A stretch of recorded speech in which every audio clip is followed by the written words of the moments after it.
Hi everyone, I'm Nathan Pytlik and I'll be presenting the need for antibiotics and hormones in the animal industry.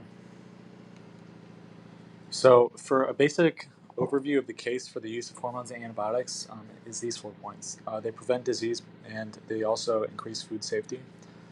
They're more affordable to Americans if they're treated with hormones. They're more sustainable for the environment if they're treated with hormones and have antibiotics. And they also have enhanced productivity compared to just normal animals without hormones or antibiotics.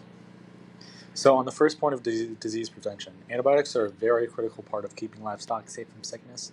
According to the University of Oklahoma and the studies done, antibiotics are used for three reasons. One, because it's ethical and humane to use antibiotics to treat animals who are sick. Two, it's more economical for ranchers to use antibiotics because they have less unexpected death and therefore less expenses.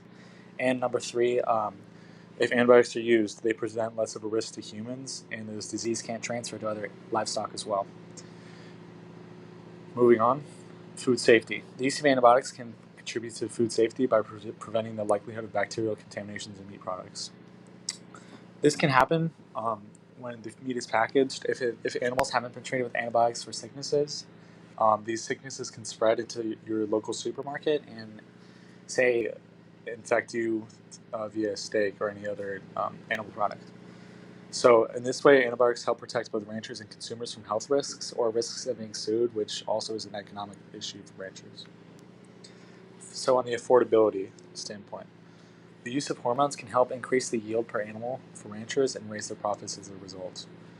This can occur because through the use of hormones, for each animal that is treated with hormones, they can see a higher weight and they can use more of that weight to produce more meat, which they can send to the supermarket. And when this yield is increased, they can reduce their prices to increase the demand for their product, leading to consumers having less food costs in the long term, and also them having access to better nutrients through more access to more animal products. And the issue of sustainability. The use of hormones can help ranchers reduce the amount of animals that they pasture in a given area, which can prevent excessive environmental destruction in the form of trampling, overgrazing, and especially nitrogen overload in the soil. This usually happens because ranchers need to increase their yield, and so they put far more animals in the pasture, which is very destructive for the environment. So, what's the alternative? What would happen in a world without hormones or antibiotics? Number one, there would be a lot more costs for ranchers. They would have to pay for animals dying more. They would have to pay for less of a yield per animal, and this cost would be transferred completely to the consumer in most cases.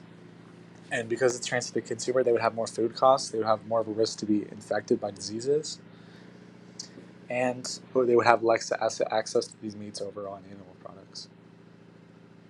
So, my final thoughts on this project that I had. My biggest challenge regarding this project was looking for a scientific approach to supporting antibiotics and hormones, as well as an economical one, so I could have really a two-pronged strategy to my defense of hormones and antibiotics. What I'm most proud of is my putting away my personal disregard for antibiotics and hormones, which I'm personally averse to, and really just trying to research and be a proper devil's advocate for this project.